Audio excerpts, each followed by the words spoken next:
মা হালিমা প্রশ্ন করলে প্রত্যেকটা প্রশ্নের উত্তর কিন্তু মাসরুদ দিয়েছে। একটাও প্রশ্নের উত্তর দেয়নি এই মতো কোনো কথা নেই। মা হালিমা যেমনই বললে, লাডলা দুলারা আমার নাজুক ছেলেকে নিয়ে যাবে, নুরানি ছেলেকে নিয়ে যাবে। প্রশ্ন করছে মা হালিমা মাসরুদকে, উত্তর যদি দিয়া দাও তো তোমাদের সাথে পাঠিয়ে দিব।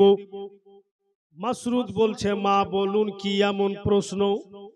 বলে, বেটা বলো তো, মাঠের মধ্যে ওখানে কোনো বাড়ি ঘর করেছো কি? বলে না।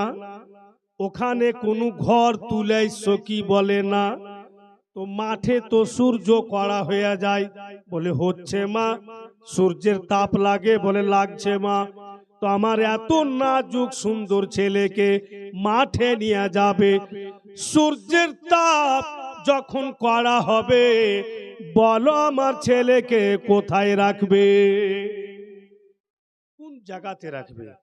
সূর্যের তাপ থেকে তুমি কি করে বাঁচাবে?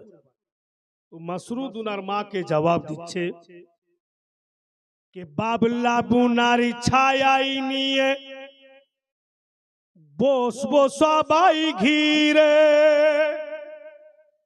বাবলা বুনারি ছায়াই নিয়ে বসবো সবাই ঘিরে।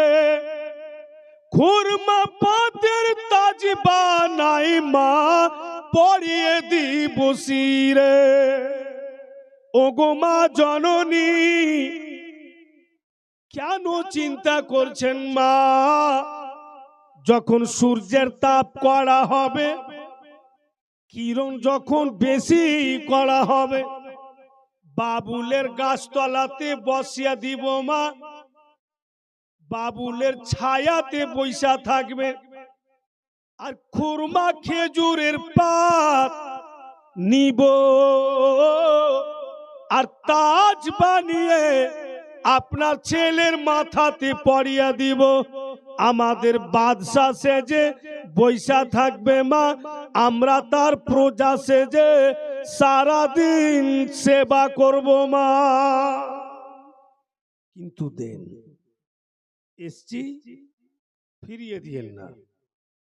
মা হালিমা বলেন, ঠিক আছে, বাবুলের গাছতলাতে বসাবে, ছায়াতে বসাবে, আর যখন খিদা লাগবে তখন কি করবে?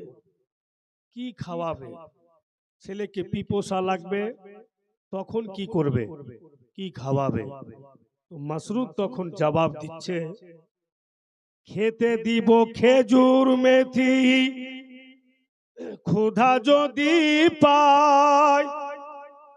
খেতে দিব খেজুর মেথি, ক্ষুধা যদি পাই। দুম্বার দুধ পাতের ঠোঙ্গা মা দিব পিপোসাই। ওগো মা জননী, যখন খিদা পাবে দুম্বার দুধ নিয়ে খেজুরের মেথি খাওয়াবো মা, খিদা লাগবে তো। আর যখনই পিপোসা লাগবে দুম্বার দুধ নিয়ে পানির মতো পান করাবো মা। কিচ্ছু অসুবিধা হতে দিব না, আপনি আমাদের ফিরিয়ে দিয়েন না। বহু আরমান করে এসছি, আমরাকে দেন। মা হালিমা বলছে, বাবা ধনেরা, এটা সত্যি আমরাও বলছি, চৈত্র বৈশাখে দুপুরের টাইমে আমরা আমাদের কচি বাচ্চা বাচ্চিকে বাড়ি থেকে বের হতে দিই না, যে তোমরা বের হইও না, সূর্যের তাপ করা আছে। এখন যে বাতাসটা আসবে এটাকে লু বাতাস বলা হয়। শরীরে যখন লাগবে তো হানিকারক, ক্ষতি করে দিবে। এই লু বাতাস থেকে বেঁচে থাকো। তাই মা হালিমা বলছেন, বাপুরা ধনেরা, লু বাতাস আমার ছেলের শরীরে লাগবে, তো কি করে বাঁচাবে? তুমি বললা যে বাবুলের কাঁটা আছে, বলে হ্যাঁ। তো বাবুলের গাছ আছে, তো বাবুলের কাঁটা আছে, ছেলে আমার হাঁটবে। আর যদি পায়ের তলাতে বাবুলের কাঁটা লেগে যায়, বলো কি করে বাঁচাবে? পায়ের তলাতে বাবুলের কাঁটা লাগবে,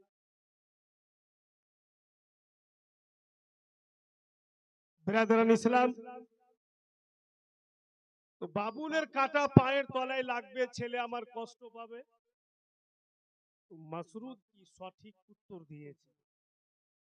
মাসরুদ জবাব দিচ্ছে ওর মাকে, আদর করে লুহাওয়া তার গায়ে নাহি লাগে, আদর করে লুহাওয়া তার গায়ে নাহি লাগে, চুমতে কদম পথের কাঁটা মা কুসুম হয়ে জাগে। ওগো মা জননী, যেটা লু বাতাস বলছেন মা, আপনার ছেলে এমনই ছেলে, এর শরীরে যখন লু বাতাস লাগে একটুকু আঘাত দেয় না, ব্যথা দেয় না মা। আর পায়ের তলাতে যদি বাবুলের কাঁটা লেগে যায় তো কষ্ট দেয় না, কুসুমের ফুল হয়ে যায়। আর আপনার ছেলের পায়ের তলা মা চুম্বন দেয় বেটি। মা হালিমা দিয়ে দিলেন কে চা, পারা যাবে না। अब ছেলেরা রাসূলুল্লাহকে পেয়ে গেছেন, বাড়ি থেকে বের করে নিয়ে যাচ্ছে। अब মাঠের মধ্যে যখন চলে গেছে নবী পাককে নিয়ে, তো বেরাদারান ইসলাম, প্রত্যেকটা ছেলে আপনা আপনা শরীরের ছায়া দেখতে পাচ্ছে। নবী পাক আছেন ওদের সাথে, কিন্তু রাসূলুল্লাহর শরীরের ছায়া মোটি দেখতে পাই না। সবাই কিন্তু আপনা আপনা ছায়া দেখছে, কিন্তু আমার আপনার নবীর শরীরের ছায়া নজরই আসছে না। কি করে আসবে বাপু নবী পাকের শরীরের ছায়া? উর্দু শব্দে এখানে একটি কথা বলছে कि देख ले जमाने वाले जलवा हुजूर का, देख ले जमाने वाले जलवा हुजूर का, साया कैसे होगा साया होता नहीं नूर का। মানব রূপে এসছেন বটে, কিন্তু উনি তো আল্লাহর নূরে তৈরি। देख ले जमाने वाले जलवा हुजूर का, साया कैसे होगा साया होता नहीं नूर का, होता नहीं नूर का। देख ले जमाने वाले जलवा हुजूर का, साया कैसे होगा साया होता नहीं नूर का। और तेरे लिए होगा न जुदी जहन्नम ठिकाना, जलवा दिखाना मौला जलवा दिखाना, तैबा बुलाना आका तैबा बुलाना। अब ছেলেরা ফের কিছু দূর আরো চলে গেল, সঙ্গে আমার আপনার নবীকে পেয়েছে, খুব খুশি। হঠাৎ করে দেখছে ছেলেরা যেন যেভাবে নবী পাককে নিয়ে যাচ্ছেন গো, দেখছে ছেলেরা যেন সূর্যের কিরণ নবী পাকের দিকে আসছে না। প্রত্যেকটা ছেলে তাজ্জুব হয়ে যায়, ইনি দেখতে যত সুন্দর, ইনার সমস্ত জিনিসই আলাগ। যেদিক যেদিক ইনি যাচ্ছেন সূর্যের কিরণ পর্যন্ত লাগছে না। গতকালকে শুনেননি নবী পাকের উংলির ইশারাতে চাঁদ ঘুরছিল? উনি বিছানে শুয়েছিলেন আর যেমন যেমন উংলি ঘোরাচ্ছিলেন ওনার উংলির ইশারাতে চাঁদও ঘুরছিল। তো চাঁদ যদি নবী মুস্তাফার বাচপানি হালার ইশারাতে ঘুরে নবীর খিলাউনা হয়ে যায়, তো সূর্য তো হবে। বেরাদার বলে এবার আপনাদের বাংলা শব্দে বলছে, কথা একই, বক্তব্য একই, কিন্তু ভাষা আলাগ আলাগ। তাই বাংলা ওয়ার্ডে বলছে कि दयारी नबी में चरणे दयारी नबी में चरणे बेरिए गेছেন ময়দানে সূর্য তখন লুকিয়ে দেখে নবী আছেন কোনখানে। রাসূলুল্লাহ যখন ছেলেদের সঙ্গে বেরিয়ে গেলেন সূর্য লুকিয়ে লুকিয়ে দেখছে যেন আমার কিরণ নবী পাককে না লাগে। যদি আমি সূর্য আমার কিরণ রাসূল আল্লাহকে লেগে যাই, আল্লাহ আমার প্রতি নারাজ হয়ে যাবে। ওনার জন্যই তো আল্লাহ সব বানিয়েছেন, আমাকে তৈরি করেছে, আমি সূর্য ওনার জন্যই তো করেছে। আর আমার দ্বারা থেকে ওনাকে যেন আঘাত না লাগে।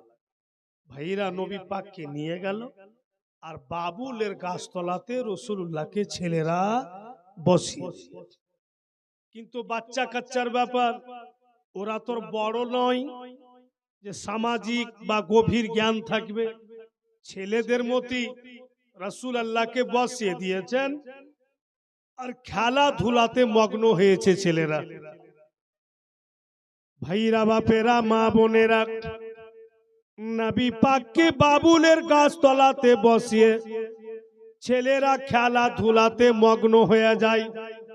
বেশ কিছুক্ষণ পর মাসরুদের মনে হচ্ছে অনেকক্ষণ পূর্বে আমি নবী মুস্তাফাকে বাবুলের গাছতলাতে বসিয়েছি, একবার নজর করে দেখি তো ভাই আমার কেমন আছে, সুস্থ আছে কিনা, ভালো আছে কিনা, খুশি আছে কিনা। মাসরুদ নজর করে গাছতলাতে দেখছেন গো যেন আমার আপনার দয়ার নবী রাহমাতাল লিল আলামিন বাবুলের গাছতলাতে বসে নাই। মাসরুদ পারিশান, হায় আমি কি করলাম। মা আমাকে নিষেধ করছিলেন যে তুমি মাঠে নিয়ে যাইও না, আমি নিয়ে চলে এসেছি। আর বাবুলের গাছতলাতে নবী মুস্তাফা নাই, আমি এখন কি করি। দূরে দূরে নজর দৌড়াতে লাগলেন, কোন দিকে নবী পাক গেলেন, কিচ্ছু বলে কেন গেলেন না। নজর করে দেখছেন অনেকটা দূরে যেন দুইজন ব্যক্তি নবী মুস্তাফার দুই বাহু ধরে নিয়েছে আর পাহাড়ের দিকে নিয়ে যায়। মাসরুদ দৌড় লাগালেন, এরা আমার ভাইকে কোন জায়গা নিয়ে যাচ্ছে, এই দুইজন কোথায় থেকে আসলো, এরা কে কখনো দেখিনি। ওই দোনো ব্যক্তি আমার আপনার নবীকে পাহাড়ের দিকে নিয়ে গেল, একটি চাট্টানের উপরে নবী মুস্তাফাকে শুইয়ে দিল তারা।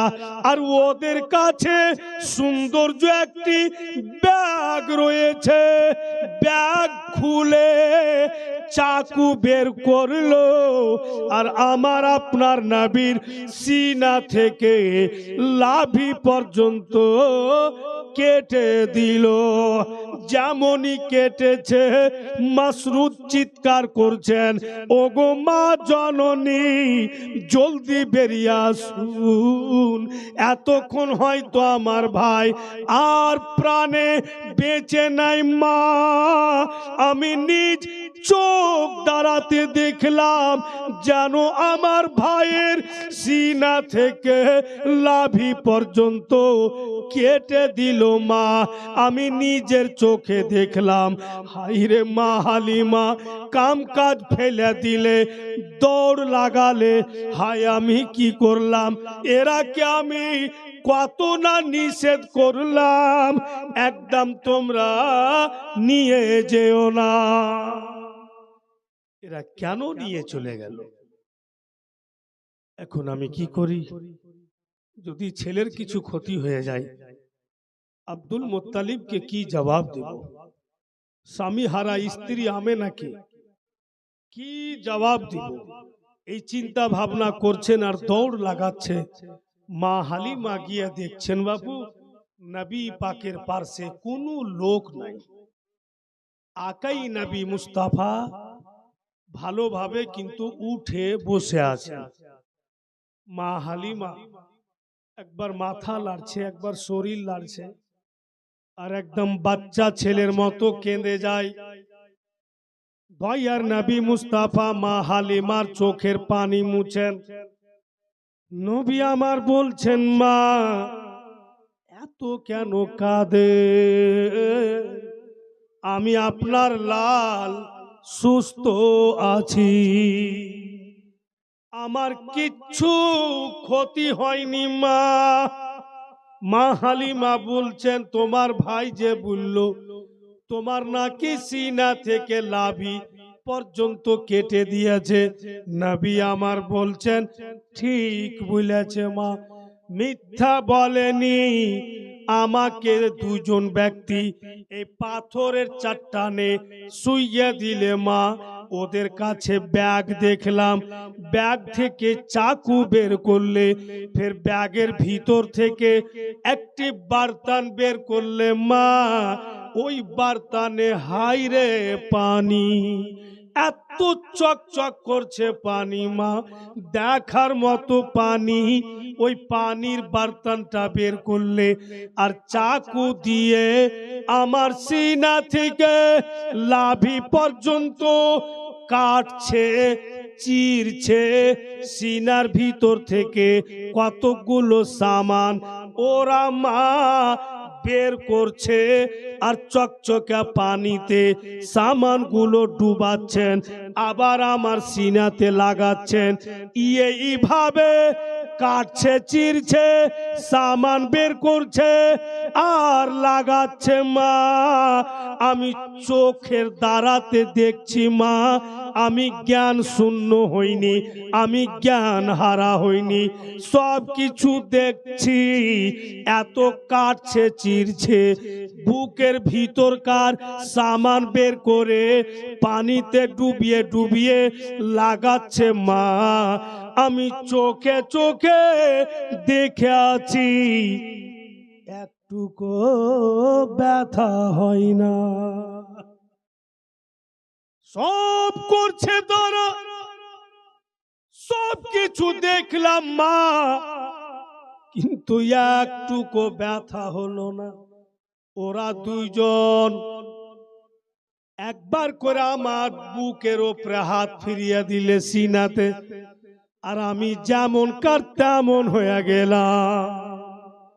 মা হালিমা বলছেন, ধন আমার কলেজার টুকরা, বলো তো বাপ ওই দুইজন ব্যক্তি কে ছিল?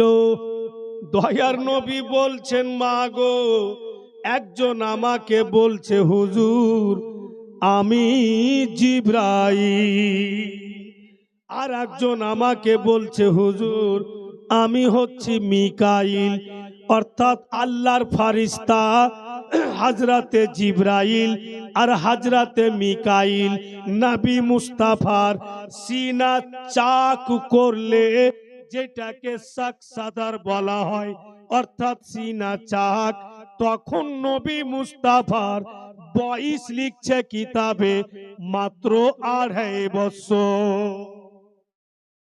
2.5 বছরের নবী পাক আর সিনা চাক হলো। ওখান থেকে উঠিয়ে মা হালিমা বাড়ি নিয়ে চলে আসে। বাড়ি এসে হারিস বলছে মা হালিমাকে, হালিমা গো, কতদিন ছেলেকে রাখতে পাবে বাড়িতে? বলে 2.5 বছর। তো তুমি কি গন্তি করেছো?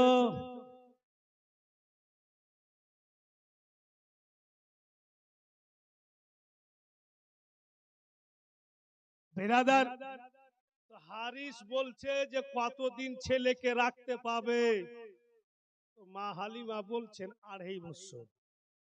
সিস্টেম এটাই আছে বাপু, ছেলেরাকে দুগ্ধ পান করাবে মা, তো হুকুম আছে 2 বছর, তার বেশি না। তারপরে আস্তে আস্তে দুগ্ধ পান করানো ছুটিয়ে দিতে হবে। কিন্তু বেরাদার এখন কোথায় এইভাবে চলছে বলেন? গল্প শুনেছি বাপ দাদার মুখে, বাপের মুখে, চোখে দেখিনি। আমার বাপ বলতো জীবনীতে যে 2 বছর ছেলেরাকে দুধ পান করাইতে হয়। এখন এমন হালাত, খেলছে গো, 3-4 বছরের বেটা খেলা বাড়াইছে, আর ফের পইড়া যাইয়া ফের দুধ পান করছে, আর ফের এইটা তোর মাকে বলছে যে এত বড় বাচ্চা দুধ পান করাচ্ছে, ছেড় দেন, কোল মুচ্ছা ছেলে, মানে ওটা কোল মুছা, সারা জিন্দগি পান করতে রয়ে, ওর কেন ছুট না। 2 বছরের বেশি না। 2 বছর দুধ পান করালে 2.5 বছর জুটে গেছে। হারিস বলছে হালিমা তুমি দিন গন্তি করনি, আমি করেছি। ছেলেকে আনা পূর্ণ 2.5 বছর জুটে গেল, একে রাখানো যাবে না।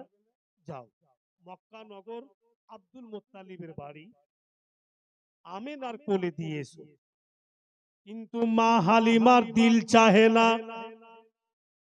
যে রাসূল আল্লাহকে থুইয়া আসে। কি করে দিল চাইবে,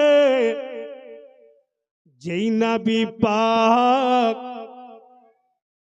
ধনী বানিয়ে দিলেন হালিমাকে, যেই নবী পাক দুঃখী থেকে সুখী বানিয়ে দিলেন হালিমাকে, যেই মা হালিমাকে কেউ চিনছিল না, এখন সারা দুনিয়া চিনছে নবী পাকের সাদকাতে। যেই হালিমার সঙ্গে কেউ কথা বলতে চাইছিল না, এখন পুরা তয়ফ নগর হালিমার সঙ্গে বলার জন্য লালায়িত।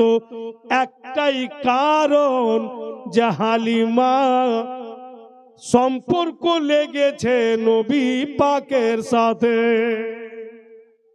রাসূলুল্লাহর সম্পর্কর বদৌলতে হালিমার চর্চা। अब যে ছেলেকে পেয়ে সুখী হয়ে গেল, দিল তো চাইবে না যকে রাইখা চলে আসি, যত থাকবে আমার বাড়িতে অত বরকত হবে। কিন্তু বেরাদার, হারিস বলছে না, নিয়ে যাও। এবার মা হালিমা বাপু মজবুর হয়ে গেলেন। তখন রাসূলুল্লাহকে কোলে করে মক্কা নগর আসছেন।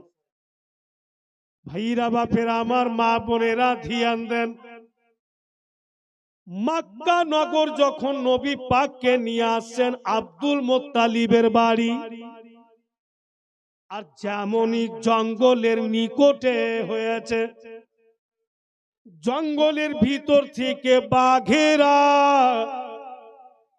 বেরিয়ে চলে আসছে গো। আর মা হালিমা নিজের আঁচলে নবী পাকের চেহারাকে ঢেপে না, ধন আমার দেখিও না, এইগুলো খুনখার জানোয়ার, তুমি ওদের দিকে দেখিও না, তোমাকে ঢেপে নিচ্ছি। আমার আপনার নবী চট করে বলছেন মা, আমার চেহারা থেকে আপনি নিজের আঁচল সরিয়েলেন, কারণ বাঘেরা আমাকে যদি দেখতে না পায় তো আপনার কাছে চলে আসবে মা। আপনি আমার চেহারা থেকে আঁচল সরিয়ে নেন। ঠিক যখন নবী পাকের চেহারাকে ঢাকছে তো জঙ্গল থেকে বাঘ বেড়ে চলে আসছে, আর যখন চেহারা থেকে আঁচল সরিয়ে নিচ্ছে তো বাঘ বাপু দূর থেকে টুকটুক করে রসুল্লাহকে দেখছে। মা হালিমা ভাবছেন যে ক্ষতি করে দিবে, কিন্তু নবী পাক জানছে এরা আমাকে দেখার জন্যই আসছে। ইনসান তো দূরে থাক, চারপাইয়া জানোয়ারও নবী মুস্তাফার সম্মান করছে, জানোয়ারও নবী পাকের ইজ্জত এহতেরাম করছে, বাঘেরাও সম্মান করছে, আর নবী পাককে দেখবার জন্য লালায়িত বাঘ পর্যন্ত। ভাইরা আমার, কেন দেখবে না গো? দেখার মতো চেহারা আছে তো নিশ্চয়ই দেখবে, বারবার দেখতে ইচ্ছা করবে। আব চলো না আগে। ঠিক আব্দুল মুত্তালিবের বাড়ি পৌঁছে গেলেন। খুব ধ্যান দিয়া শুনুন, কথাগুলো মিস্টেক করিয়েন না। আব্দুল মুত্তালিবের বাড়ি গেলেন, আব্দুল মুত্তালিবের কোলে নবী পাক বসলেন। আব্দুল মুত্তালিব মা হালিমাকে বলছেন, হালিমা আমার আমেনাকে দেখিয়ে দাও তার লাডলা দুলারা কলেজার টুকরাকে। ঠিক এবার কিন্তু মা আমেনার কাছে, মা আমেনা নবী মুস্তাফাকে কোলে করলেন, আর মা বলছেন, হালিমা সময় মোতাবিক আমার ছেলেকে আইনাছ, আমার কোলে দিয়া দিলে খুব খুশি হইলাম, তোমার প্রতি আনন্দ হইলাম। তবে হালিমা আমার মক্কা নগরের আবহাওয়া বেশি ভালো নাই, তাই আবার তোমাকে দিব, তুমি তৈয়ব নগর নিয়ে যাবে। আর যেমনই মা আমেনা বলেছেন যে মক্কা নগরের আবহাওয়া বিশেষ ভালো নাই, আবার তোমাকে দিব, নিয়ে যাবে, যেমনই বলেছে চট করে মা হালিমা হাত দুটি বাড়িয়া বলছেন, তবে আমেনা আমাকে দিয়ে দাও, আমি চলে যাব, আমি থাকবো না, কারণ আমার স্বামী আসেননি, আমি একা এসেছি। আমেনা বলছেন, হালিমা যখন বইলা দিলাম যে তোমাকে আবার দিব, তো নিশ্চয়ই তুমি আমার ছেলে নিয়ে যাবে, কিন্তু এসছো অনেক দূর থেকে, তো আজকে রাত থাকো, আরাম করে নাও, কালকে যাবে। কিন্তু মা তো ফের মাই হয়। মা হালিমা ভাবছে যে আল্লাহ, জানোয়ার পর্যন্তই ছেলের রূপ রং দেখে দিবানা হয়ে যায়, আর যেই মা গর্ভে রেখেছে সারা রাত মায়ের কাছে থাকবে, তো মায়ের দয়া ময়ার শেষ নেই। জানি না রাত কেটে যাওয়ার পর হয়তো মা আমেনার ছেলের প্রতি মোহাব্বত ঢেউ মেরা উঠবে, আর বলবে কে হালিমা যখন নিয়ে চলেই এসছো তো থাকতে দাও, হয়তো আমি আর পাবো না, এই সুযোগ পেয়েছি, আমি নিয়ে চলে যাব। মুআজ্জাজ, আর সত্যি মায়ের দয়া ময়ার মমতার শেষ নাই। সমুদ্রর তলা হবে, কিন্তু মা জননীর দয়া ময়ার কোনো তলা হয় না, আর কোনো সীমাই নাই। কারণ মুআজ্জাজ, মানুষ হজ করতে যাইছে, মানুষ অনেক কিছু করছে। ভাইরা বাফিরা আমার বন্ধু গোয়েরা, তো আমার মাও তো আমাকে বলছে, বেটা তু भी हज कर ले, इस उम्र में कर लोगे तो अच्छा होगा, जिस्म में ताकत रहने के वक्त अगर हज करोगे तो मजा ही कुछ अलग है। तो আমি আমার মাকে বলছি, क्या जरूरत है अभी, आप तो हैं दुनिया में, जितना मर्तबा आपको मोहब्बत की नजर से देखेंगे उतना मर्तबा हज मकबूल का सवाब मिलेगा। तो कहीं जाना है तो आपको देख के जाएंगे, फिर कहीं से वापस आना है तो आपको मोहब्बत से देखेंगे, मेरा तो घर में ही सब कुछ हो जाता है, বাড়ির মধ্যেই তো সবকিছু হয়ে যাচ্ছে। বিরাদারান ইসলাম ভাইরা আমার, বলি ওই মা আর বাপের ব্যাপারে বাংলা শব্দে বলছে কে বাবা আমার কাবারি চাদর, মা জননী মদিনা। বাবা আমার কাবারি চাদর, মা জননী মদিনা। মায়ের অন্তরে আঘাত দিলে হজ কবুল যে হবে না। বাবা আমার কাবারি চাদর, মা জননী মদিনা। ছেলে মেয়ের দুঃখে মা হয় দুঃখী, আর ছেলে মেয়ের সুখে মা হয় সুখী। হায় রে মা তুমি এমনই মা, তোমার কদম তলে রয়েছে জান্নাতে রো ঠিকানা। বাবা আমার কাবারি চাদর, মা জননী মদিনা। ভাইরা আমার, বাপ মায়ের পদতলে ছেলে মেয়েদের জান্নাতের কথা আছে। এখানে একটি কথা বলছি, রাগ করিয়েন না। আর সত্য কথা বলতে গিয়ে আমাদের অসুবিধাও হচ্ছে, জান থেকে মারারও কথা হয়েছে। যে পীরের পায়ের তলে জান্নাতের কথা বলেনি কোরআনে, মা বাপের পায়ের তলে কথা বলেছে মুআজ্জিজ হযরত। আর এইগুলো সত্য কথা বলতে যাই বন্ধুগণের আমার, মানুষ উল্টা পুল্টা না। হুজুর আছেন, পীর কিবলা আছেন, উনার সম্মান আলাগ আছে, উনি আপনার জায়গাতে আছেন, মা আপনার জায়গাতে আছে। সবারই বাপু এক একটা পজিশন আছে, এক একটা জায়গা আছে। এটাকে যদি উল্টা কিছু ভেবে নাই, ঝগড়া তো হবে, ঝামেলা তো হবে।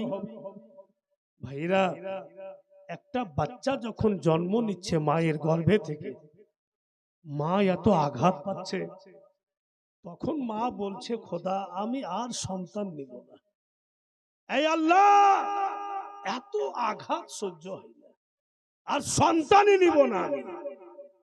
আর যখনই ছেলে জন্ম নিয়ে নিল, আর মা ছেলের চেহারা দেখে নিলে, তাম কষ্ট মা চোখের পলকে ভুলে যায়। সুবহানাল্লাহ, কিচ্ছু মনে থাকে না মায়ের। ওই পল, ওই ঘড়ির কষ্ট মাকে যদি সারা জিন্দেগি কাঁধাতে করে হজ করিয়ে লিয়া বাড়ায়, তবু এক ফোঁটা দুধের দাম আদায় হবে না। কত পজিশন বাবা মায়ের ছেলেদের কাছে। ভাইরা বাপেরা আমার, তবে হ্যাঁ একটি কথা আছে, বাপ মা উনাদের যেটা কর্তব্য ছেলেদের প্রতি মেয়েদের প্রতি, এটা কিন্তু উনাদের করতে হবে। আর যদি উনারা না করে, তো বাপু বলছে না জৈসি করনি ওইসি ভরনি, ওইভাবে যদি করে থাকে তো তার সাথে ছেলেরা ওইরকম ব্যবহার করে দিচ্ছে। তো যাই হোক, মা হালিমা ওটাই ভাবছেন। আজকাল তো হয়েছে এমন, কিছু কিছু বিচারও যাচ্ছি আমরা, পারিবারিক বিচারে। একটা বিচারে গেলছি কিনা, তো শাশুড়ি আর বহুর ঝগড়া হয়েছে, তো বেটা ফের বাড়তে নাই, বোম্বাই আছে, আর বহুর সাথে শাশুড়ির ঝগড়া। কি নিয়ে ঝগড়া হলো, বহু যা বলার বলে দিলে। আবার শাশুড়িকে বলছি যে আপনি এটি কথা বলেছেন না, বলছে যে আমি খালি এটাই বলেছি, মানে বেটা করেছে কি, একটা মোবাইল কিনে দিয়ে পাঠালছে বৌমাকে, তো মোবাইলে কথা কইছে স্বামীর সাথে, ই শাশুড়ি বাবার সহিতেই পারে। ফকিরের বেটি নাংটার বেটি শুরু করেছে কইতে, যা হয় ভালো জন্য আমার বেটার সাথে বিয়ে দিয়েছিল, রামরাজ করে খাচ্ছি, কত বড় মিনিস্টারের বেটি ফোনে কথা বলছে, এগুলো বলেছে, ঝগড়া হয়েছে। তোর শাশুড়িকে বলছি, দিদি আপনি আসমান থেকে ডাইরেক্ট শাশুড়ি হয়ে পড়ে গেছেন না কখনো বউ ছিলেন? কোন ভাগে কোচিত রে ভাই, বুঝতে পারি না। আমি ওইটি কথা বলেছেন, ওইটি বুঝতে পেরেছেন। এখন আপনি শাশুড়ি হয়েছেন না ডাইরেক্ট আসমান থেকে শাশুড়ি হয়ে নেমে এসছেন? কখনো বউ ছিলেন? আপনার কেউ শাশুড়ি ছিল? বলে ছিল। শুনেন, এক তো বেটা রোজগারে গেছে, 3 মাস 4 মাস বাইরে থাকছে, ওর স্ত্রীকে মোবাইল কিনে দিয়েছে, স্বামীর সাথে কথা বলছে, বলতেই পারে এটা নিয়ে আপনি উমুকের বেটি ধুমুকের বেটি, মানে যা হয় মেয়েদের কথা এগুলা বলিয়েন না। বেরাদারান ইসলাম, ওখান জায়গাতে যদি শাশুড়ি একটু কন্ট্রোল করে নিত আর ভালোভাবে বৌমার সাথে ব্যবহার করতো তো ঝগড়া হইতো না, ওই বউটাই তার সেবা করত। কিন্তু ওই কথাটি আর দিলে গাইতে থেকে আলো, ও আপনার লাঘার আর পুরুষকে ফোন করছে, তোর মা আমাকে নাংটার বেটি কয়েছে, পয়সা বেশি করে কামা, আর যখন টাকা বেশি হয়ে যাবে আলাদা বাড়ি করে নেবো, শুরু হয়ে আলো ঝামেলা তখন থেকে। এইভাবেই তো পরিবার নষ্ট হয়ে। তো বেরাদার ভাইরা বাপের আমার, আব্দুল মুত্তালিব কোনো ভি দিন নবী পাকের মাকে বৌমা বুলা ডাকেনি, কোন কিতাবে এই গুনহেগার দেখতে পাইনি। কি বলে আওয়াজ দিতেন? কখনো মা বলে আওয়াজ দিতেন, কখনো বেটি বলে আওয়াজ দিতেন, এইভাবে আওয়াজ দিতেন।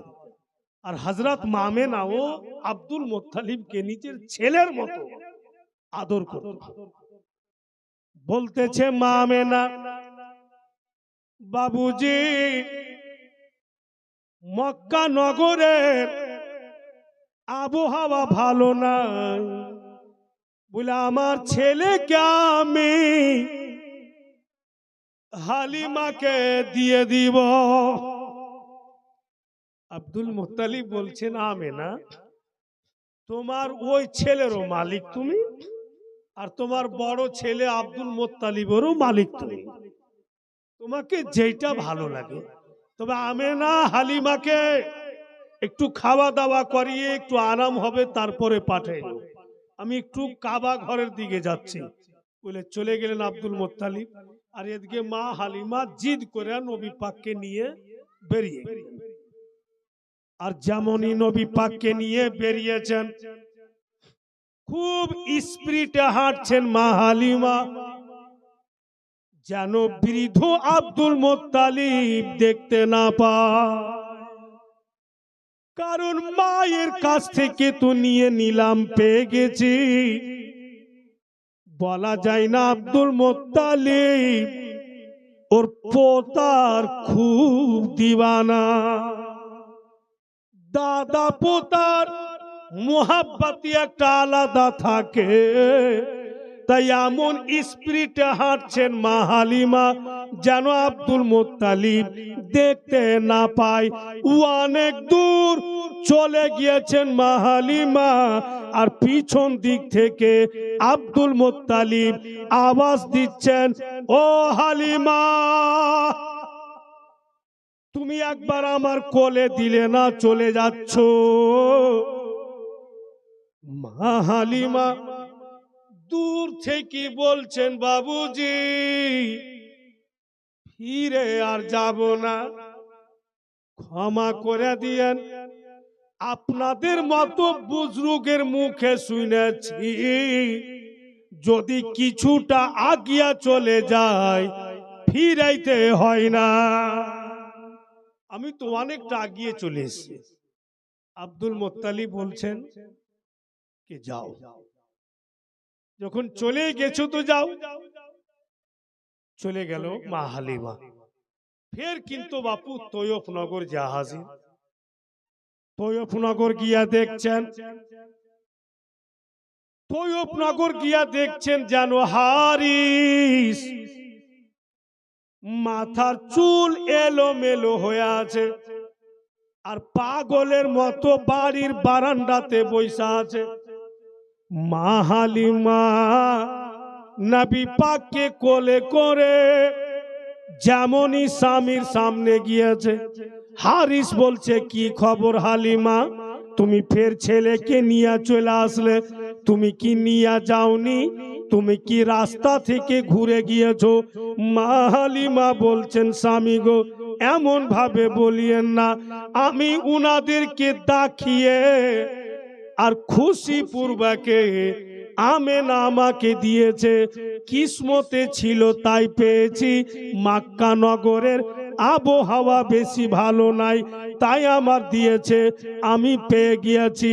সুবহানাল্লাহ। ভাইরা বাপিরা, উম্মা বোনেরা, ফের মা হালিমার বাড়িতে একদম বরকত শুরু হয়ে গেল। এত দৌলতের বোছাড় লেগে গেল, যেই হালিমা 2 দিন 3 দিন বইরা খেতে পেতেন না, আমার আপনার নবীকে পাওয়ার বা দৌলতে এমনই বরকত হয়েছে যে গ্রামে গরিব দুঃখীরা আব হালিমার বাড়িতে এসে খায়। পরিবর্তন হয়ে গেল। কিন্তু বেরাদার, একদিনকার ঘটনা, নবী পাক মা হালিমাকে বলছেন, মা গো, একটা কথা বলতাম। কি কথা বাপু বল? বলে, আজকে মন বলছে, আজকে যদি আপনি ওই শুধু দুধ দিয়ে যেটা ক্ষীর হয়, ওটাকে কি বলে গো? পায়েস বলে। তখন কি বলছিল জানি না, আমরা এখন পায়েস বলছি। তো ওই জিনিসটা রাসূলুল্লাহ মাকে রান্না করতে বলছেন, যে মা একটু আপনি ওই ক্ষীর মিঠা তৈরি করুন। তো মা হালিমা বলছেন, এটা কোনো বড় কথা, তুমি বইসো, আমি রান্না করে দিচ্ছি। এবার মা হালিমা বাপু চুলাতে হাঁড়ি দিলেন আর চাওয়াল দিলেন। বন্ধুগণের আমার, চাওয়ালটা যখন সিদ্ধ হইল, দুধ দিলেন। আব কিন্তু চিনি দিতে যাবে, একটু সময় পরে চিনি দিবে। আর মাসরুদ বাড়ি ঢুকছে, মা হালিমার গর্ভের সন্তান বাড়ি ঢুকে বলছে, ভাইজান কি ব্যাপার, এখন তো রান্না করার সময় হয়নি, কি রান্না হচ্ছে? দয়ার নবী বলছেন, ক্ষীর। মাসরুদ চট করে বলছে, তুমি খা। নবী আমার বলছেন, কেন তুমি খাবে না? তুমি তো বেশি মিঠা খাও।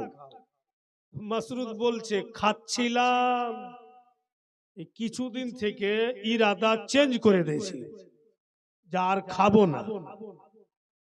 দয়ার নবী বলছেন, এমন কেন বলছো? দোনো ভাই খাবো, দাঁড়াও। বলছে, আমার কাছে সময় নেই, আমার বন্ধু বান্ধব অপেক্ষা করছে, আমি চলে যাব, তুমি খাও। রাসূলুল্লাহকে খেতে বলে বের হচ্ছিল মাসরুদ, আমার আপনার নবী 3টা উঙ্গলিতে মাসরুদের হাতের কালাই ধরলেন। আর কালাইতে, এই কালাইতে 3টা উঙ্গলি লাগিয়েছেন নবী পাক। মাসরুদ সর্ব শরীরের শক্তি লাগিয়ে দিচ্ছে, কিন্তু 3টা উঙ্গলি থেকে ছুটতে পারে না। মাসরুদ বলে, মনে হচ্ছে শুধু আমার কালাইতে উঙ্গলিগুলোকে টাচ করে আছেন, বেশি দেয়ও নাই, বেশি চেপেও নাই, তবু আমি এত চেষ্টা করছি, ছুটতে পারি না। বলতেছে, ভাইজান ছেড়ে দাও না গো, আমি তো বললাম যে ক্ষীর খাবো না। নবী আমার বলছেন, একটু দাঁড়াও। বলে, আমার কাছে সময় নাই, আমাকে ছেড়ে দাও, আমি চলে যাব। নবী পাক বলছেন, মা গো লেট করিয়েন না, জলদি তৈরি করুন, আমার ভাইয়ের কাছে সময় নাই। মা হালিমা বলেন, আর লেট হবে না বেটা, ঘরের ভিতর যাব, চিনি নিয়ে আসবো, হাঁড়িতে দিব, মিঠা হয়ে যাবে, তারপরে তোমরা খেতে পাবে। এই বলে মা হালিমা যেমনই ঘরের দিকে যেতে লেগেছেন, মাসরুদ যেন ঘেমে যায় আর পাসিনা পাসিনা হয়ে যায়। নবী পাক বলছেন, এত গরমও নাই, ঘেমে কেন যাচ্ছ? তো মাসরুদ বলছে, হ্যাঁ ভাই, আমিও বুঝতে পারি না ঘেমে কেন যাচ্ছি। মানে মা যত ঘরের দিকে যাইছে অত কিন্তু মাসরুদ ঘেমে যাচ্ছে। কারণ মাসরুদ খুবই মিষ্টি খায়। আজকে খাবে না মানে, যেই বার্তানে মা হালিমা চিনি বা ওই জামানাতে যা মিঠা ছিল রেখেছেন, ই পাগলা ডেলি ডেলি ছাগল চড়াইতে যায় আর ওই বার্তান থেকে বের করে মা ঠেলিয়া যায় আর ও খায়। ও কিন্তু কিচ্ছু রাখেনি, টোটাল খায়া সাফ করে দিয়েছে। তো মাসরুদ জানছে যে মা ঘরের মধ্যে যাচ্ছে, মা যখনই দেখবে যে নাই, তো মা বুঝে নিবে যে এই কাম আমার মাসরুদের হয়েছে, এই কাজ আমার মাসরুদ করেছে, তো আমি ক্ষীর কি খাবো, আমাকে তো মায়ের কাছে মার খেতে হবে। ওই জন্য ও ছটফট করছে আর বাহানা করছে যে ছেড়ে দাও, আমি চলে যাব, আমার কাছে টাইম নেই, তো আমি ক্ষীর খাওয়া ছেড়ে দিয়েছি, মানে বাহানার উপরে বাহানা করছে। মা হালিমা গিয়ে দেখছে তো বার্তানটাতে বাপু কিচ্ছু নাই, একদম চিকনা। উনি তো বুঝে নিলেন কি কাজ মাসরুদের হয়েছে। এখন আমি কি করি? মিঠা জিনিস যদি আমি কিনতে যাই তো অনেক দূরে আছে, আর হাঁড়িতে চাওয়াল সিদ্ধ হয়ে গেছে, দুধও দিয়ে দিয়েছি। মা হালিমা বড়া পারিশান, আজকে ছেলে আমার খেতে চাইলো, ই কি করলে মাসরুদ টোটাল মিঠা খেয়ে নিয়েছে। মা হালিমা ঘরের ভিতর থেকে চুলহার কাছে চলে আসলেন, ফের বৈশা গেলেন চুলহার কাছে, কেমন করব, একে তো মাইরাও জি ভরবে না। দয়ার নবী বলছেন, ভাইজান চলো মায়ের কাছে। তো মাসরুদ বলছে, ভাই গো বিশ্বের যে কোনো কোনাতে নিয়ে যাইবা চলো, কিন্তু ওখানে যেও না। ও তো জানছে যে দূরে আছি তো ভালোই আছি, মা যখন কাছে পাবে তো হাত উঠিয়ে দিতে পারে। নবী আমার টেনে নিয়ে চলে যাওয়ার পরে দয়ার নবী মুস্তাফা শাহাদাত উংলি মুখে দিলেন আর চুষলেন। রসুল আল্লাহ গরম হাঁড়িতে নিজের উংলিকে ডুবালেন, জোরে বলুন। আর যেমনই উংলি ডুবিয়েছেন নবী আমার, উংলিকে উঠিয়া রসুল আল্লাহ মুখে দিচ্ছেন আর বলছেন, মা প্লেটে খুলে দেন, দারুণ মিষ্টি, এর চাইতে আর ক্ষীর মিষ্টি হয় না মা। তো মা হালিমা বলছে, হ্যাঁ বেটা, আগে মাসরুদকে খিলা, হাঁড়ি সুদ্ধা খিলা, ওকে খিলা। মানে মা তো জানছে যে এর মধ্যে কিচ্ছু নাই, ই তো গিল্লা ভাত। কিন্তু রাসূল আল্লাহ উংলি ডুবালছেন বাপু, তাবতালো ক্ষীর তৈরি হয়ে গেছে, বিনা চিনিতে মিষ্টি হয়ে গেছে। আর প্লেটে নিয়ে মা হালিমা রাগে রাগে বলছে যে দাও মাসরুদকে দাও। তো নবী পাক নিজের হাতে উঠিয়ে মাসরুদকে বলছে, নাও তুমি আগে খেয়ে নাও, তোমার কাছে তো সময় নাই। ই খালি বলে আমি খাবো না, বলে একটু। ও তো জানছে যে আর মশলা সব আগ্গি খাইলেছি আমি, ই তো ঘট ঘটে গিল্লা ভাত, তাকে খাইয়া কি করব। কিন্তু নবী আমার ওর যখন মুখের কাছে নিয়ে চলে গেছে আর কিন্তু ইনকার করতে পারল না। আর যেমনই মুখে দিয়েছেন রাসূলুল্লাহ, মাসরুদ নবী পাককে টেনে আর বুকে জড়িয়ে বলছেন, ऐसे तो मैं समझता था आपके आने से मेरा परिवार बदल गया है, लेकिन आज मालूम हो गया आपके आने से जिंदगी बदल गया है, मौसम बदल गया है। मसरूद बोलছে মা और छुपा के रखना नहीं, ক্ষীরের যে মশলা ছিল ওটা তো আগেই খেয়েছি মা, আপনি কিছুই দিতে পারেননি। আমার ভাই উংলি ডুবালছেন, এ মা এত মিষ্টি হয়েছে যে এর চাইতে বেশি মিষ্টি হয়েছে। বিনা চিনিতে রাসূলুল্লাহর উংলি ডুবাতে ক্ষীর হইল। আচ্ছা ছেলেরা তোমরা বলো, যারা জুত্তা পিন্ধা নমাজ পড়ছে জানাজা, আর যারা ওয়াহাবি রাসূলুল্লাহকে নিজের মতো বলছে, রাগ করিও না, ওই গরম হাঁড়িতে ওয়াহাবির বাচ্চাকে গোটটাই যদি ডুবিয়ে দিই তো মিথ্যা হবে? জোরে হ্যাঁ বলো। মিথ্যা হবে না, কিন্তু শরীরের মাংস ধুইড়া পাওয়া যাবে না, ভূত ভাতালির মতো হাড্ডিটি উঠবে। গরম হাঁড়িতে সারা জীবন ফেলে রাখবো কিন্তু মিষ্টি হবে না। আমার নবী উংলি ডুবালেন, যেমনকার উংলি তেমনই আছে, আর বিনা চিনিতে ক্ষীর তৈরি। ভাইরা বন্ধু বোনেরা আমার, বলেই তো বলছে যে আমার আপনার নবী লাজবাব, ওনার কোনো জবাবই নেই, ওনার কোনো মিসালই নেই। ভাইরা বন্ধু বোনেরা আমার, বাস আমি রাসূলুল্লাহর শানে দুটি ছন্দ পড়ব, তারপরে আগে জীবনী হবে, মানে উনার বেটির শানে। কারণ যে ফরমাইশ আছে, আর টুকটুক করে ও বারবার আমার দিকে দেখছে যে আমার ফরমাইশটা পুরা কেন হয় না, পুরা কেন হয় না। মানে যার যেখানে জেহান চলে যাবে, যতক্ষণ আর খাদ্য না দিয়েছো অন্য কিছু বুঝতে পারবে না।